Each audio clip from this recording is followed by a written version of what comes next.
welcome to Uplifting Impact. So wonderful to have you here with us again. Thank you so much for tuning in. Today we have Mr. Torin Ellis with us.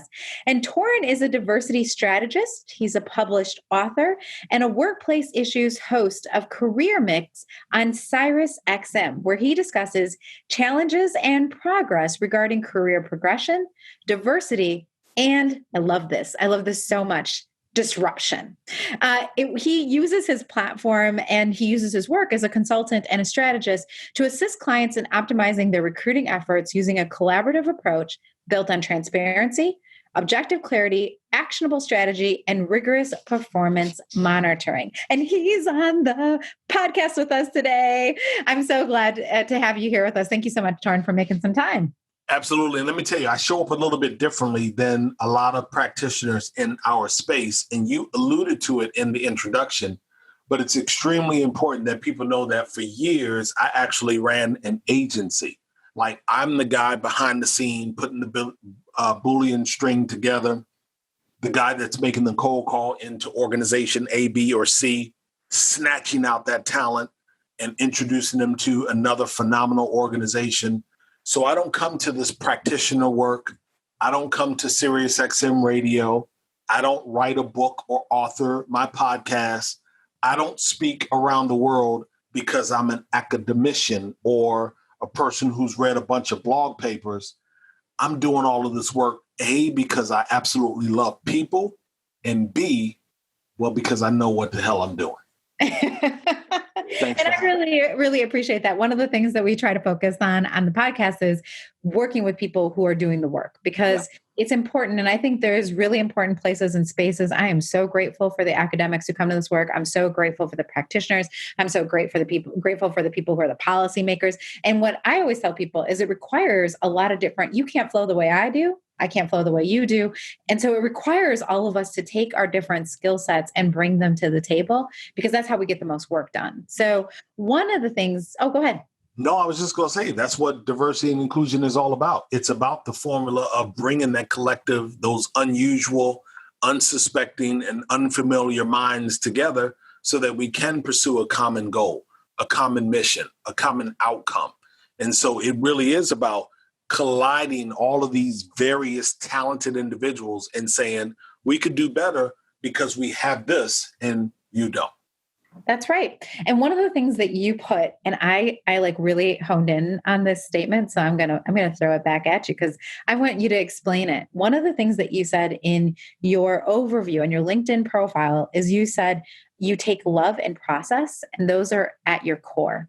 And I really want you to explain to our listeners, I have a sense of, because I've been following you and really respect your work, what you mean by that. But can you explain that to our listeners? What does it mean to take love and process and work from that core?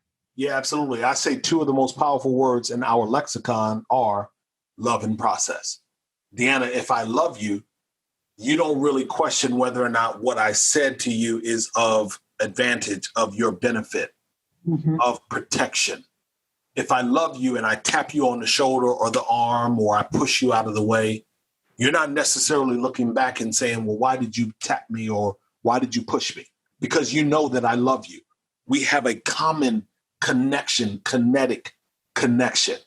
If you don't know that I love you, then you got to process, why did Torin say what he said? Why did Torin push me in the way that he pushed me? Why did Torin encourage me in the way that, why did he say something that was unsettling to me?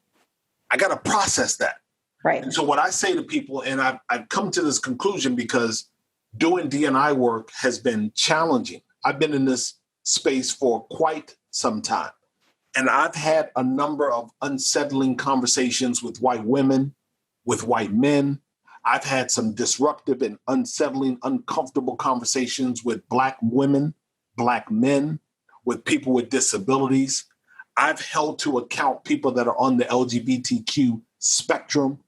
I've talked to provosts and presidents at colleges and universities and CEOs and C-suite leaders.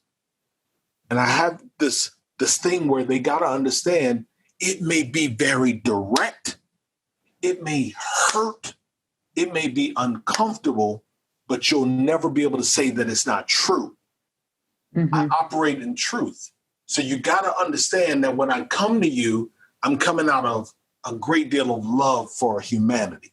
Like I can't tell you how much I love people, but the exact 180 of that is how much I despise racism, Sure. how much I despise the microaggressions, Yeah. how much I despise how people have had to cover inside of their community and inside of their corporate corridor. And so I'm here for one reason and an unapologetic reason. I am going to adamantly shift the narrative around diversity, equity, inclusion, and belonging. So you have to know that I'm showing up because I love the work that I do. I love you. And if you don't know that, then just process what I'm saying to you. And if you know that it's true, shut up and listen and do better. So I appreciate how you just talked about that, because a lot of what we will often talk about on this show is the idea that you have to get people into the right place before you can do this work, because it is work that is going to touch people's heart. It is work that is going to talk about things like love. And even though those are not maybe normally, the kinds of conversation that we have in corporate environments, if we don't start from that place and build that kind of trust, then a lot of these things will just fall. They won't be sustainable. They won't grow. So I say all the time, Deanna, that, the bottom line is we talk about culture. Right. It's a beautiful phrase, a beautiful word, sounds great. But I remind people that we start inside of our circumstance before we get to your corporate culture. We wake up in our condition before we get to your culture. So if I'm not really addressing what it is that you're waking up in, your circumstances, your condition, then how in the world is it that I'm able to live out that phrase, that familiar phrase of bring your whole self to work? Right. Like if I'm telling you to leave aspects of who you are at the door, if my employee policies are admonishing or minimizing aspects of who you are as an individual, then am I really allowing you to bring your whole self to work? And so, sure, I focus on building high-performing teams, but I don't do that absent of or ignoring the fact that I really need to make sure that organizations, people understand that D&I work is really about humanity. It's about being better humans to me. There are some out there that argue with me and say, well, empathy and emotional IQ and those aspects don't contribute to capitalism and to the bottom line. I tend to not even argue with them and just simply say, well, if you want to be less human, your choice.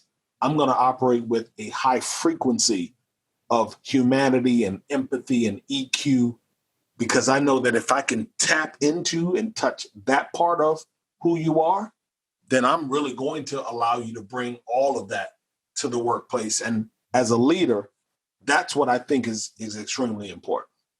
So that's one really interesting component, right? Because you're right. We throw this word culture around all the time, the corporate culture, the company culture. We really want culture fit, right? That's a real problematic one. But how, when you're going into an organization, how do you, through all your experience, how do you assess like what the culture is? Because one of the things that we find a lot in this work is that people say, this is our culture. And then you walk in, you spend like 5 minutes and you're like, these are not the same things, right? What you said and what I'm experiencing are very, very different. So what's your process that you use to like assess what a corporate culture is? And if they're actually ready to do the kind of recruitment and retention that you do? So if you haven't been able to tell by now in the 10 minutes or so that we've been talking, for me, parrhesia is important. For those listening, parrhesia means frank speech. So I'm not a person who plays around with trying to make things sound good just because. I'm not a person who's going to placate, make you feel good.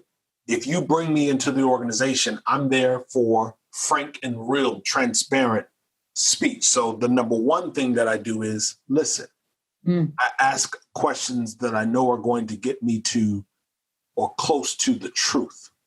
A condition of progress is to allow those that are suffering to speak their truth. I'm asking questions because I want to get as close as I can, Deanna, to the truth.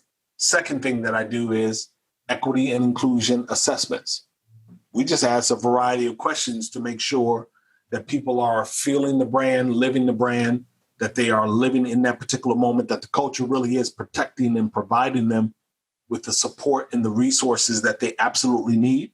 And if in fact we find that there's a mismatch in what's being portrayed on the corporate website versus what's being surrendered through that questionnaire, if you will, then we got a problem. And that's not a problem that we can't overcome as long as we have leadership that's genuine and authentic. If we have a problem and we bring that problem to leadership and they kind of sweep it under the rug, as so many organizations have done over the last 10, 20, 30, 50 years, well, then you're working for the wrong organization. So talk to me a little bit about what happens when an organization is really successful. So when you do that, you ask the questions, which I love. And I love that you said, the first thing you said was listen, right?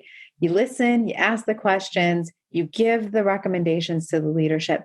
Tell me what it looks like when a successful organization, like what do successful leaders do in that moment when you're like, hey, what you got on the website and what you got here? Two different things. What do they do? What are their actions? Yeah, I think first, well, I don't want to put first because that's every engagement is a little bit different. And I've been doing it enough that I've seen a variety of them. Okay. There's periods of revelation, Deanna, where folks are like, we didn't know it was like this. Sure. And I'm asking, well, how didn't you know? Why didn't you know? Did you not listen to the signals? Did you ignore the signals? Let's be honest, because if you didn't know genuinely, awesome, we can deal with that. But if you ignored them and now you're at a point where you can't ignore them, I want you to acknowledge that. I want you to be honest about that. So we see a point of revelation. We see a point of, wow. So it's still revelation, but it's more of, wow, like the birth of a new baby. It's an addition, like, if we could only address this, if we could only do this, and we can do it like we say we want to do product roadmaps or service roadmaps. Like imagine right now, you and I, we are engaged using technology. Try doing this over AOL dial-up in 1999. Impossible. Right. So for a lot of people, it's the revelation of, if we could do this, wow, then how much more can we do? So we've seen people who have been reticent.